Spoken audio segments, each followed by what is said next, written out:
take their seat.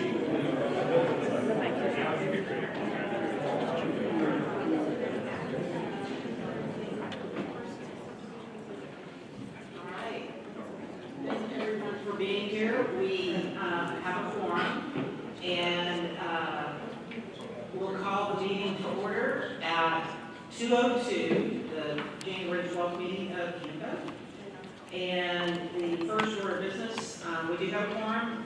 Second item is public comments. We have one individual that has signed up for public comments, Scott Moore. We'll have 2 minutes. Once you get up there.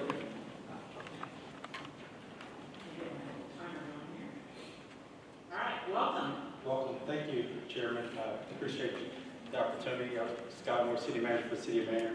Happy New Year to you all. Thank you for your service.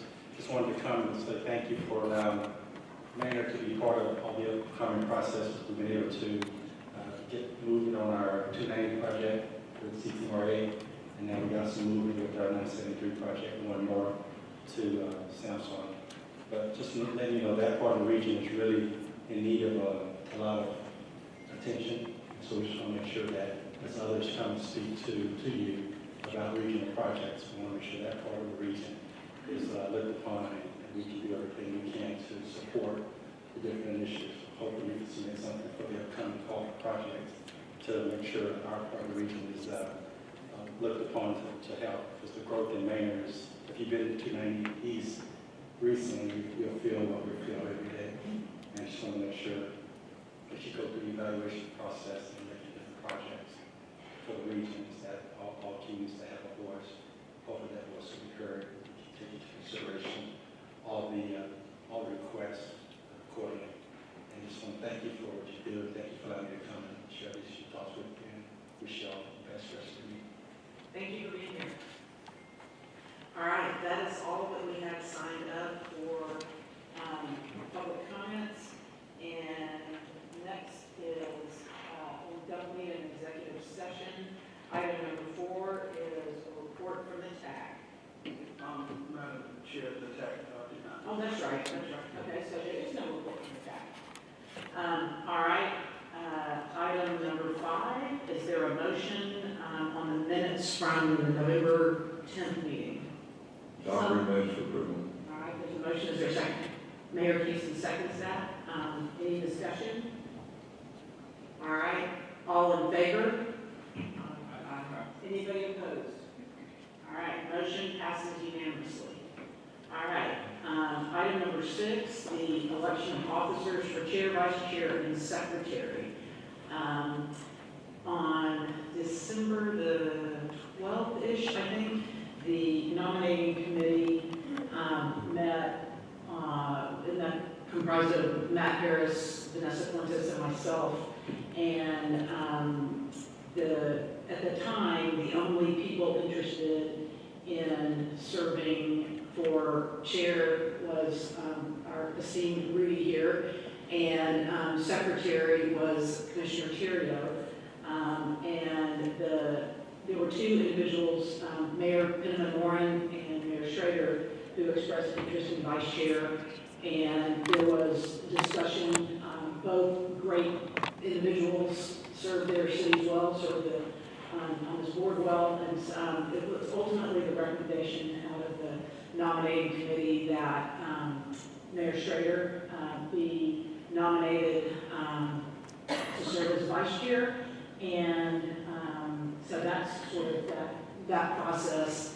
And so with that, I'm going to turn it over to Tim to handle the vote, but as the person chairing that committee, I'll make a motion. Do you want to, Tim, let me ask you a question. Do you want to do all 3 or do them individually? I prefer that we do them individually. Okay. By office in order. Okay. So I'll call for your nominations. Once we get started, we'll open the floor for other nominations. Okay. Okay. When will be the time to nominate from the floor? I will make it. I'll make the floor. As we do each one? Yes, ma'am. Thank you.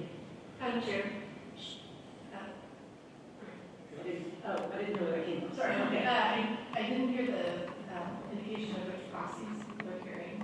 sorry. Today we have Crystal Lane has Councilmember Fuentes Proxy, and Amy, you have Judge Rounds. I don't think there's any others. I think they're all here. Okay. So we'll do chair. I'm so sorry. And also, I'm really excited to be back. I was on maternity leave for a bit. But does Councilmember Siegel have a proxy, or is he on his way here? They have to be submitted before the meeting. With that, I'll make. Do you want a motion for chair? Just we'll start with the election of chair. Okay. And we'll take them in order. So we're opening now the process for election of the chair. And Commissioner Long, you're nominating Rudy Mateo, Yes. correct? Are there any other nominations for chair of the policy board? Hearing no nominations, other nominations, the nominations are closed. All in favor of Rudy Mateo as your next chairman, say aye. Aye. Any nays? There's no nays. Congratulations. Well, you don't count. It's allowed. Congratulations.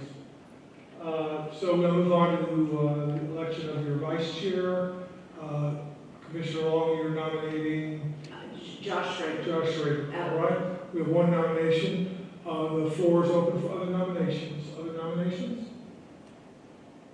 I'd like to nominate Jim Pinmore. All right. Jim Penman Warren is nominated. We have two nominees.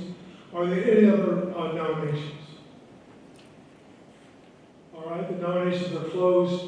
Because we have two candidates for office, we'll be taking a voice roll call vote here, unless there is objection from the candidates or from the floor. We will call each of you by name. If you're voting a proxy, please declare the proxy when your name is called.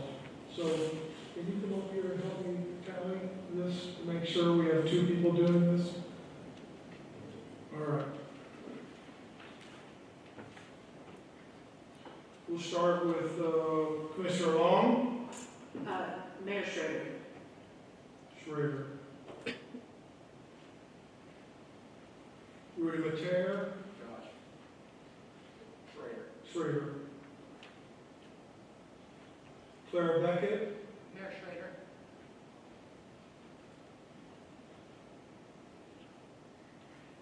Vanessa Fuentes. Mayor Morelli. Jim? Penman Warren. Matt Harris. Mayor Schrader. Schrader. Commissioner Dockery. Mayor Schrader. Schrader. Tucker Ferguson. Mayor Schrader. Mayor Houston. Jim. Penman Warren. Commissioner Inglesby. What was that? Schrader, okay.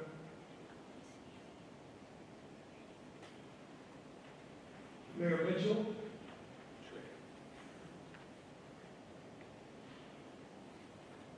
Craig Morgan. Mayor Schrader.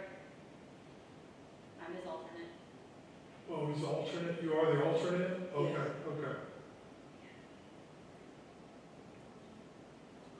Amy Patillo? Yes, Mayor. All right. Penman Warren. Mr. Penman Warren. I'll look for myself. That is allowed. It's a tough one. Mr. Schrader. Vote for myself. Mr. Quadri. Jim.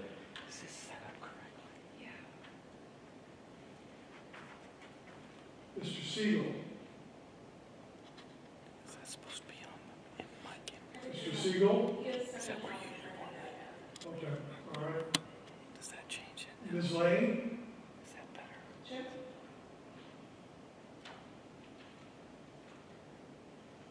Commissioner Trevilian. Abstain. That would be your choice. Abstention.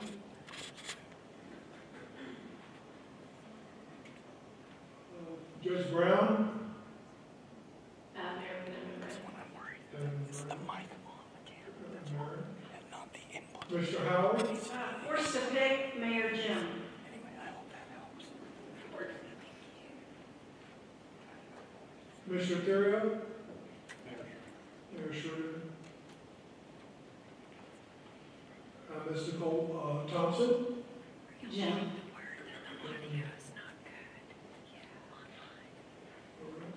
You want to roll that?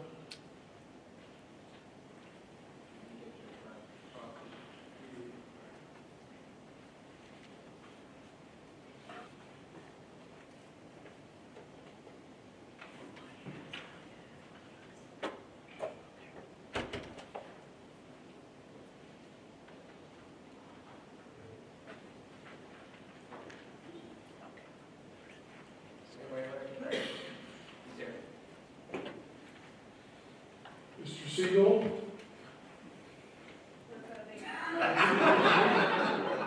The floor is still open for voting.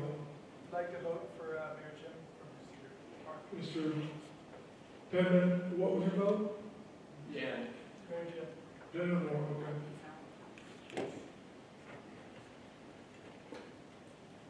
All right.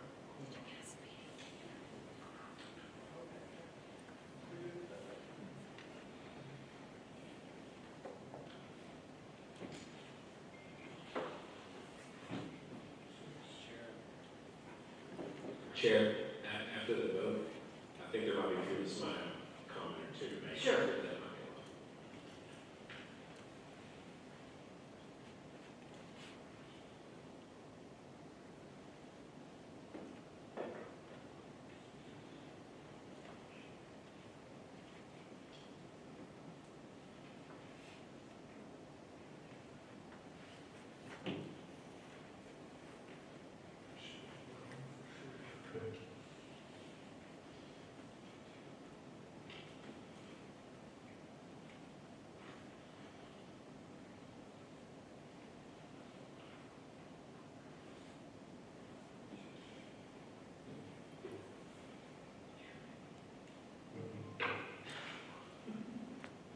So 11 votes for Mayor Schrader and 9 votes for Mayor Penman-Moore. Is that what you feel? You have 10 for Penman-Moore? I have 10 for Mayor Penman with Councilmember Seals. All right. Let me double check.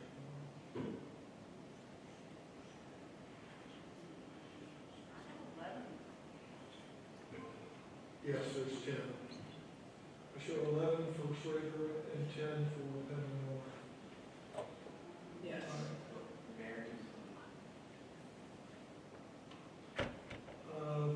We have 11 votes for Mayor Schrader and 10 votes for Mayor Penman-Moore.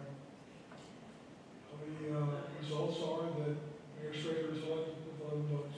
Okay.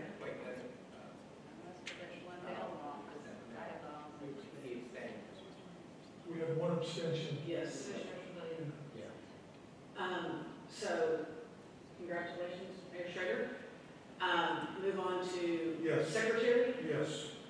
We have a nomination for the nominating committee. Commissioner Terrio. Are there any other nominations? Nominations are closed. All in favor of Commissioner Terrio, say aye. Aye. Any nays? Commissioner, you are elected secretary. Can we verify the vice chair? Correct. I can call the roll by name and the results that I have here. Commissioner Long, Schrader. Rudy Mateer, Schrader. Sarah Beckett, Schrader. Wait, who? Okay. Vanessa Fuentes, Penman-Moore. Matt Harris, Schrader. Joe Don Dockery, Schrader. Tucker Ferguson, Schrader. Jane Houston, Penman-Moore. Debbie Inglesby, Schrader. Travis Mitchell, Schrader. Greg Morgan, by alternate, Schrader. Amy Patillo, Penman-Moran, Schrader, Quadri, Penman-Moran, Siegel, Penman-Moran, Lane, Penman-Moran, Trevilian abstained, Brown, Penman-Moran, Howard, Penman-Moran, Thurio, Schrader, Thompson, Penman-Moran. I found my error. Would be 11-10. All right, I surrender the floor to the chair. Okay. You get the gavel, sir. And here's your paper copy of the rest of the agenda. But Chair Long, we don't have much in our bylaws about the process, such as having a nominating committee, et cetera. And I think that we should. I'm going to suggest that we appoint the new chair, to appoint a bylaws committee for accesses to be agendized in order to do that, which is fine.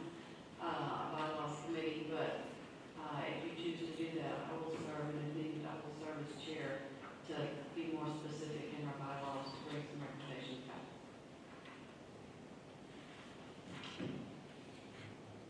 It's you now.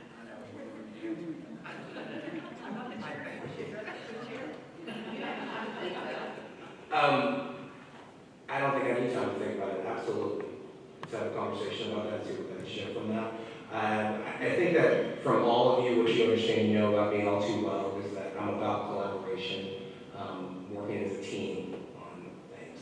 And at this moment in time, given our region and how things are going and growth, we are at a point where it hasn't always been this way, where we get along, we work together in the process of not just our individual communities, but for the region at hand. So I look forward to working with each and every one of you. And I want to make it clear that when I say that we're going to have working committees getting stuff done, we're going to have working committees to get things done. All that I ask for you is the same thing as the previous chair asked, is that we need your commitment and your time to make sure that we learn about these things and put these things in a great fashion moving forward. Now, I do believe that, Mr. Mitchell, you said you wanted to make some comments after the vote. Oh, I'm sorry. I thought maybe several folks probably had a couple comments to make on that. But for myself, I just wanted to say that I'm very, pleased with the outcome as I'm leaving. I don't know that there's ever been a closer vote like that I've cared about the outcome less than that. It was kind of a strange, I've never had that kind of a situation. And so, I mean, I know that there's been some discussion this last week about the vice chair and who I would serve. I just want to say you guys are both on my Mount Rushmore. And I wanted to just note that the conversation around the chair and the vice chair was a conversation around 3 representatives of suburban cities, which I think is a first. And I didn't want to leave without just acknowledging what a cool opportunity it is as a recognition of the growth that has taken place in our towns in the region. I think Cedar Park and Georgetown are both very, very well led. And I'm just proud to call you both friends. Well, and I think that's well said. And I think, I don't want to put words in your mouth, but, he cared less because either one would do a great job. And, and I think that was the common sentiment around everyone. So I look forward to being on CAMPO for this next year and watching great things continue to happen. Yeah, so I just want a lot of people were very kind this last month, put my name forward and encouraged me to think about this. I think with tremendous respect from my friend Josh, we commiserated about how this is, and I think, this is true for all of us, right? This is one of the least, most thankless roles as part of our jobs, right? Like, this is pure work, this is pure service.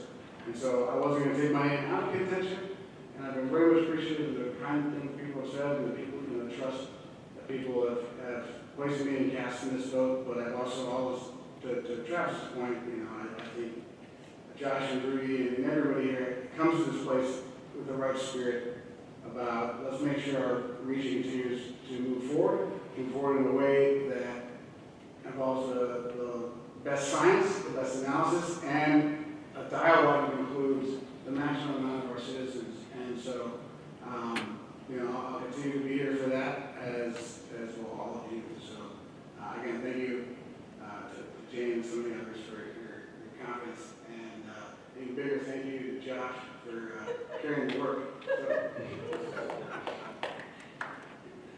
Anybody else? I do appreciate y'all and Travis, you kicking that off. I don't think people understand just how close Josh and Jim are, and the friendships over here with that as well. And I think that says a lot about this board and the people representing this region because, again, it hasn't always been this way. But y'all are phenomenal people. Look forward to getting amazing things done for this region. Now to item number 5. Item number 7. Update on the 2028, 2031 call for projects. Ryan. Thank you. So this item 7 is an update on the current 28 to 2031 call for projects. This is going to be a standing item through June at least, because this is a long process. I want to keep you informed throughout the process. And so here in January, we are fast approaching the deadline for applications. It's January 30th, 2026. We announced on October 2025, and we've had 3 information sessions through October and November, open office hours. And one thing that we had not scheduled, and I want to take the opportunity to thank the Textile Austin District, Tucker, Heather, Brandon, and Megan, who are sitting behind me, put together an in-person project readiness workshop at the district, which we had a very good turnout. This was something that Textile had spearheaded, so I just want to take the opportunity to thank them for putting that together. And so as we approach the January 30th deadline, I want to give you all some updates on the engagement. We've actually had really good engagement with your staff directly, so through the information sessions, the open office hours, and the workshops. We've had over, these numbers are actually old as of today, over close to 400 total attendance. Through these information sessions, we've had 237 unique individuals attending these workshops. 28 local governments have been represented in these workshops throughout the region, and we have a dedicated funding email address where we've sent, at this point, close to 330 question and answer responses to make sure that anybody who has any questions are getting the support they need to fill out their applications. And we've actually have 55 coordination meetings. We are having our final information session this Wednesday at 10 o'clock, that's session 4. We have 50, well, as of the slide presentation, we have 59 individuals signed up. Right now we have 67 individuals signed up, and this is the information session that's going to focus on the frequently asked questions that you've received, as well as an addendum to the guide, just to make sure everybody has the support they need to finalize their applications. So through all of this engagement, I thought it was important to kind of talk about what we were projecting as far as what we're going to receive. We've had a lot of, through all these coordination meetings and the discussions we've had, these are projections based on the experiences and discussions we're having with the individual local governments. And so on the left-hand side, you'll see the projections by category. So we have 7 categories of funding. One you won't see on here is the other category. We aren't expecting any of those, but we are expecting, the majority of these projects will be roadway submissions. We'll have a mix of ITS projects, transit projects, active transportation, a few transportation demand management programs, and then a significant amount of planning studies. And so the projections by phase, and so just to remind everyone that we award by phase, depending on where your project is in the development process. They qualify for the next available phase. So if the project is just a line on a map, it goes for the planning phase, and then after the planning stage is concluded, they become eligible for engineering and environmental.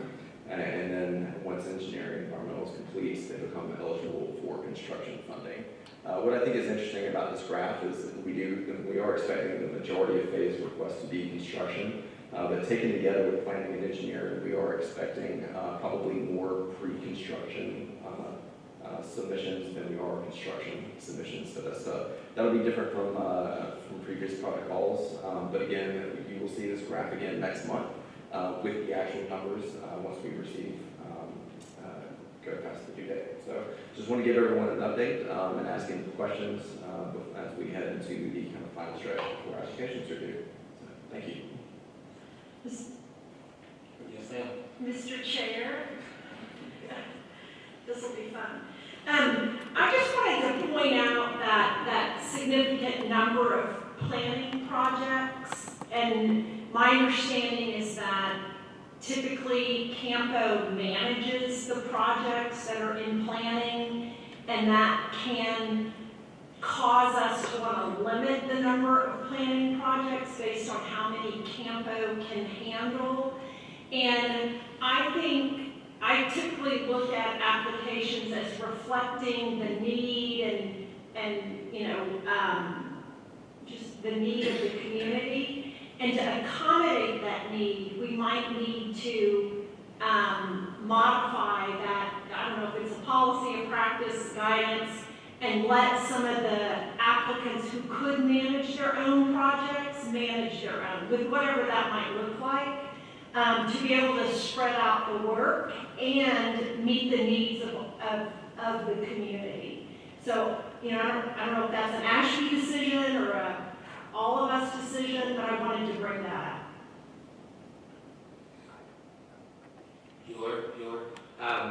No, I mean, I think that's a good point. So, Ryan, correct me if I'm wrong, when was the last time we made a call for projects? Was it 2018?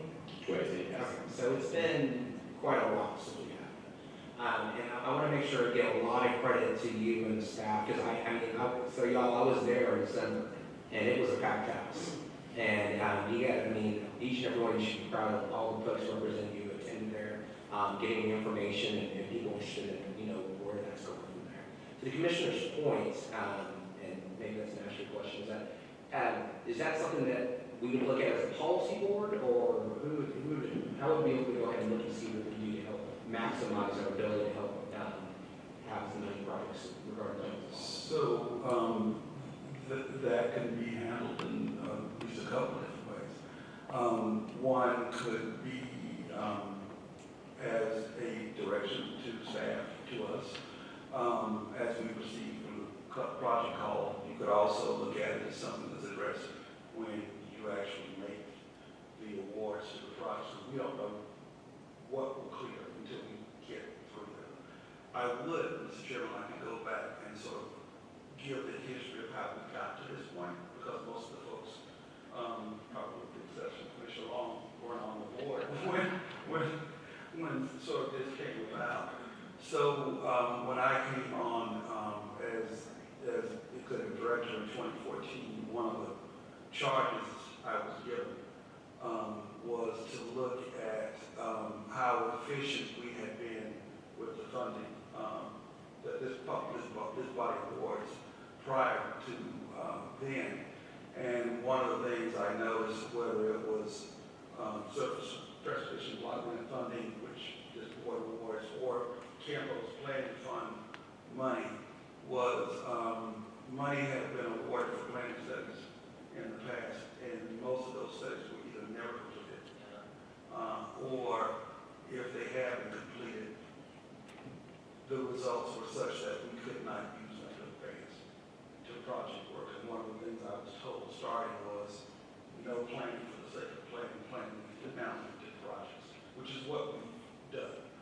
So I agree with you, Commissioner Howard, that our capacity as CAMPO staff would limit that number. And we can certainly have conversations around how to address that, but yeah, that's a board decision. So, and I really appreciate the history that you brought that up. Commissioner Long's smirk is brought it up. Because I think that what Commissioner Howard is saying, I think it's a good idea to look at. I mean, at least revisit it and see what happened from there. But at least now we're all cognizant of, well, how did we get here in the first place? And where that's coming from as well. So I still think it's a good idea to look at and see about that and see how things have changed since that time period. Excellent question. Anyone else?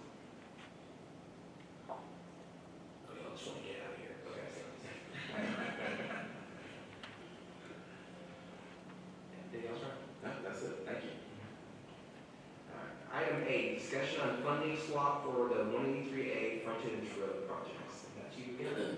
Thank you. So this discussion is a funding swap proposed by the Texas Austin District for the 183 frontage road projects. So to give y'all a little history, so the quick summation of the Texas is requesting that the Transportation Policy Board exchange $23.4 million in Surface Transportation Block Grant, quote unquote, Category 7 funding for the equivalent amount in Category 2 funding to be applied to the 183 frontage road projects. So to give you a little history on the 183A frontage road projects, that is currently funded with $88 million in CAMPO funding and matched with $22 million in state funding. So that, I believe, is a total of $110 million. And so once the project was let and bid, the low bid for the project came in at $139.7 million. And so there is a delta. And so to cover that delta, TxDOT is proposing this funding swap so that they can add $23.4 million along with their match to cover the delta for the project. So the Category 2 funding will be provided by TxDOT for the eligible projects that are recommended in the 2031 call for projects. I do want to point out that projects that are selected will have to meet additional eligibility requirements. Category 2 is a little more restrictive than Category 7 STBG funds in that they have to be on system and they have to directly address mobility and congestion and be approved by the Texas Transportation Commission through the Unified Transportation Program. So a couple of questions that I actually asked and that I actually received from a few constituents is how does this impact the project call? So I think the risk of impact of, because one thing in Category 2, there's always this hypothetical, we don't know what we're going to get and what the ranking and scores and the recommendations can be. So are we going to have to skip over a project that is eligible for Cat 7 to get to a Category 2 project? Will that negatively impact the higher ranking projects? And the risk of that is very, very low. The only way that would ever happen is that if our entire recommendation did not include a project that is on system, which is very, very unlikely. I know at least 4 local governments are going to be submitting on system projects. I know City of Georgetown, City of Austin, Williamson, and Hayes County all have on system projects that are being submitted. And so in the hypothetical situation where none of those projects are on system get selected, that's when the impact would occur. But it's not a non-risk because we don't know what we're going to receive and what those scores will be, but it's a very, very low risk of having an impact on the project call. And the other question that I received was if this would impact or favor the urban area versus the rural areas of the region. I double checked with Brandon on Friday, and Category 2 funding can be spent on any projects within the CAMPO region. It's not necessarily, it does not segregate between the urbanized area versus the non-urbanized area of the region. So with that, we'll be bringing back this request to the policy board in February for action. I do believe TxDOT has a hard deadline from TxDOT Finance for April 1st to get this action complete. So, with that, I'll take any questions. Thank you. Any questions? Yes, ma'am? So, thank you, that was really informative, a great summary. With respect to the more limited flexibility, particular concern to me is active transportation projects. And so I'm wondering if there is any way for CAMPO to ensure that there would be less money available for active transportation projects in the call. So, Tucker, I'm going to ask you, I thought sidewalks were also under Cat 2.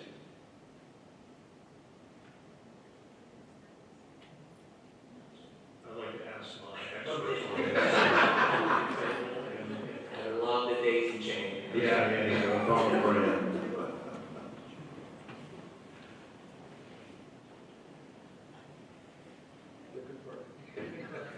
And we can certainly follow up. We need, sounds like we need to follow up. But out of the 380 million, it would have to be, like, what? Yeah. I mean, again, I think it goes back to that low risk of 140 this. million would have to be active transportation only. So the TASA funding is not impacted at all because that's not part of the swap. It's just Category 7, which of course active transportation is eligible for, but I don't see it as having an impact. Yeah, so while folks are checking, maybe this will help with the checking. it's my understanding that category 2 also includes some category 7 money that's federal on y'all's side, and that's why I'm saying I think it's eligible. But we will verify. They're going to change that. Okay, thank you. Yes, ma'am. My only question was if they need the money now, but this money is not available till 2028, does that really work for them?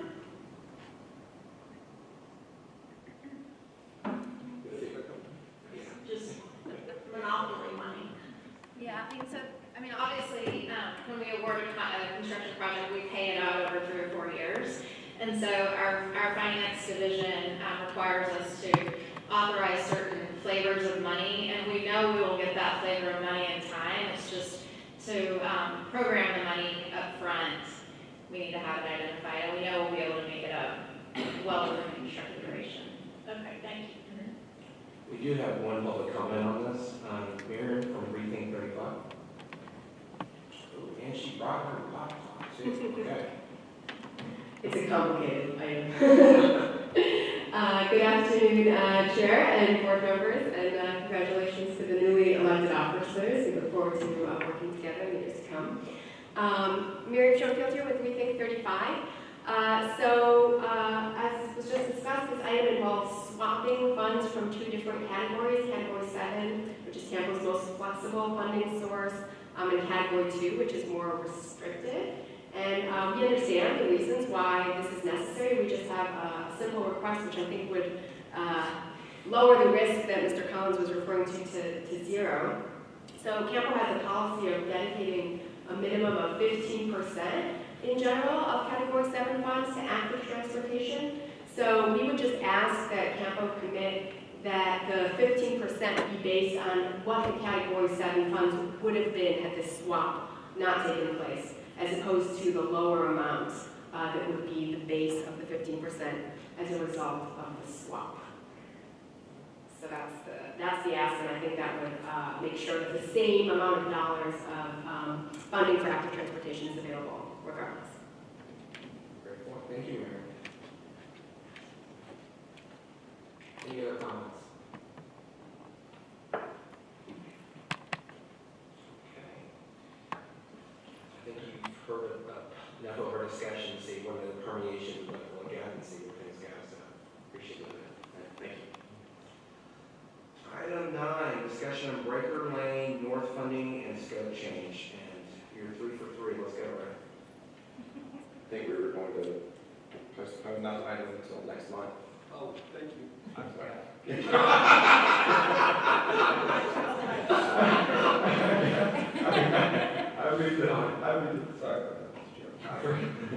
Nobody saw that item.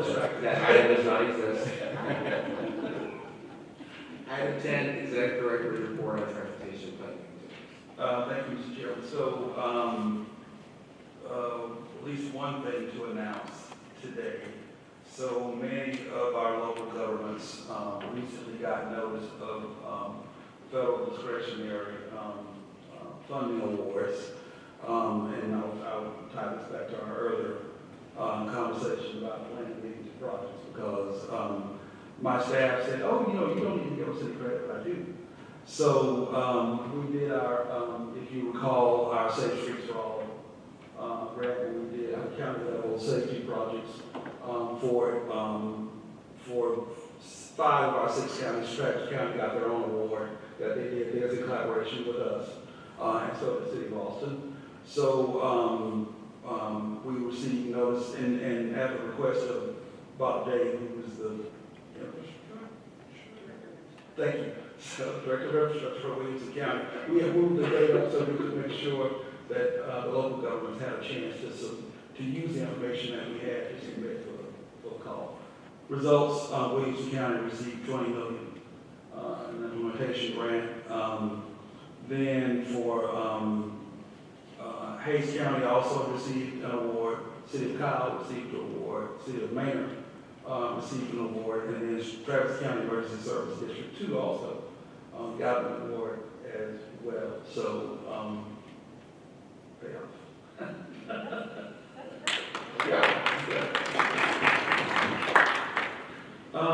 So in terms of other things, one of the things I'm going to bring back next month, item 9.